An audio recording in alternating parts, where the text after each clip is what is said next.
कृष्णचंद्र भगवान की जय। प्रिय श्रोता एवं भक्तगण, हम आपको बतलाते हैं शरद पूर्णिमा का महात्म्य एवं इसकी पौराणिक कथा। अश्विन मास के शुक्ल पक्ष की पूर्णिमा को शरद पूर्णिमा कहा जाता है। धर्मशास्त्रों में इस दिन को कोजागार व्रत माना गया है। इसी व्रत को कौमुदी व्रत भी कहा गया है। इस दिन वृंदावन में भगवान कृष्ण ने पूर्णिमा की रात्रि को लोक कल्याण के लिए रासोत्सव जैसा महाउत्सव निर्धारित किया था। भगवान कृष्ण को दूध, माखन, मिश्री, खीर, दही आदि प्रिय थे और शास्त्रों के अनुसार शरद पूर्णिमा की रात्रि को चंद्र की किरणों से सुधा अर्थात अमृत रूपी किरणों की वर्षा होती है।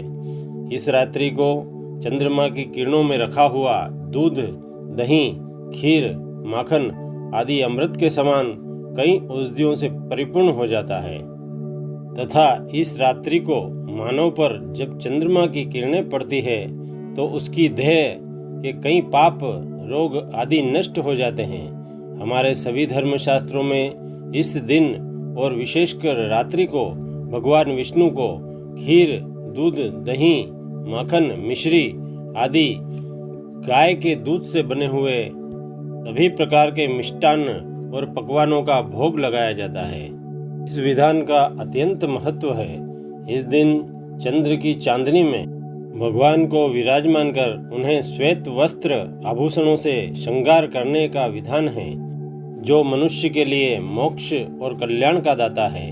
समस्त भारतवर्ष में इस दिन सभी मंदिरों में विशेष उत्सव आयोजन होते हैं तथा रात्रि को दूध, खीर को चंद्रमा की किरणों में प्रथम प्रहर तक रखकर बाद में भगवान को नैवेद्य लगाकर प्रसाद वितरित किया जाता है। इस दिन की शरद पूर्णिमा की एक पौराणिक कथा भी है जो इस प्रकार है। इस पूर्णिमा को भगवान विष्णु के साथ माता लक्ष्मी की पूजा का भी विशेष महत्व है। धन, ऐश्वर्य और संतान की प्राप्ति की कामना से इस दिन माता लक्ष्मी की पूजा, आराधना, साधना करने से माता लक्ष्मी साधक और भक्तों पर प्रसन्न होकर धन, वैभव, संतान से परिपूर्ण करती है। इस दिन इंद्र की पूजा भी की जाती है, जिससे इंद्र जल वृष्टि करके प्रजा को धन धान्य से संपन्न बना सके। इस पूर्णिमा को चंद्र अपनी संपूर्ण 16 कलाओं से परिपूर्ण हो अमृत के समान फल देता है। अतः चंद्रमा को अर्घ्य देने का भी विशेष लाभ एवं महत्व है। पौराणिक मान्यताओं और कथाओं के अनुसार भगवान कृष्ण जब शरद पूर्णिमा की रात्रि को गोवर्धन पर्वत के पास बसे एक गांव में गोपियों के साथ महारास नृत्य करने में मग्न थे, तो उनके इस महारास की मनभावन लीला से मंत्रमुग्ध हो चंद्रमा अपनी गति को स्थिर कर 6 माह तक रास का आनंद लेता रहा। इस बीच चंद्रमा की शीतलता से जो अमृत धरती पर बरसा, उससे वहाँ पर चंद्र सरोवर का निर्माण हो गया, जिसमें स्नान करने से कई जन्मों के पाप नष्ट हो जाते हैं। शरद पूर्णिमा के संबंध में एक और भी पौराणिक कथा विख्यात है। वह कथा इस प्रकार है कि एक साहूकार था जिसके 2 पुत्रियां थी। उसकी एक पुत्री इस पूर्णिमा का व्रत करती थी और दूसरी इस व्रत को अधूरा ही किया करती थी। अतः दूसरी के जो संतान होती थी वह प्रायः मर जाया करती थी। तब पंडितों से जाकर साहूकार ने इसका कारण पूछा। तब पंडितों ने बताया कि तुम्हारी पुत्री व्रत अधूरा किया करती है, इससे उसकी संतान जीवित नहीं रहती।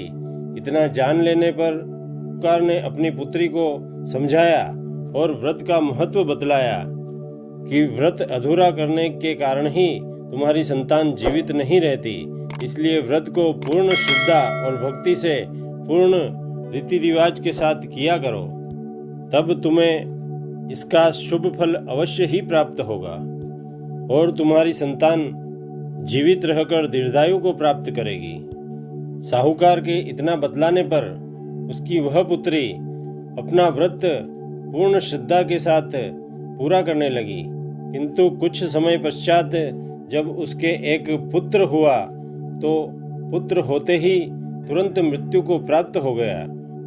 अत्यंत दुखित हो साहूकार की लड़की ने उस पुत्र को एक लकड़ी के पीठे पर लिटाया और अपनी बड़ी बहन को बुला लाई।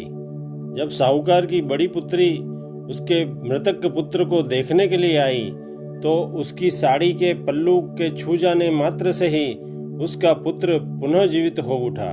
इससे साहूकार की छोटी पुत्री का श्रद्धा और विश्वास पूर्णिमा के इस व्रत और महत्व के प्रति और भी ज़्यादा दृढ़ हो गया और वो पूर्ण नियम से और संयम से इस व्रत को करने लगी।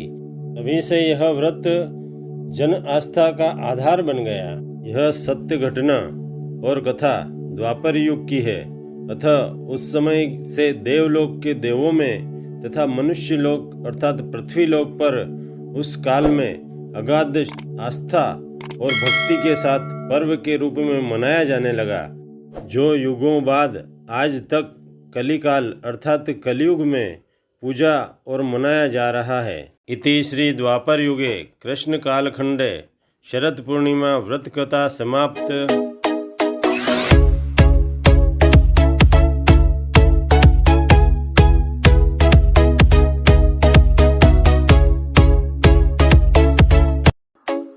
को हमारा ये वीडियो अच्छा लगा हो तो इसे लाइक एवं शेयर कीजिए और हमारे YouTube चैनल को सब्सक्राइब कीजिए।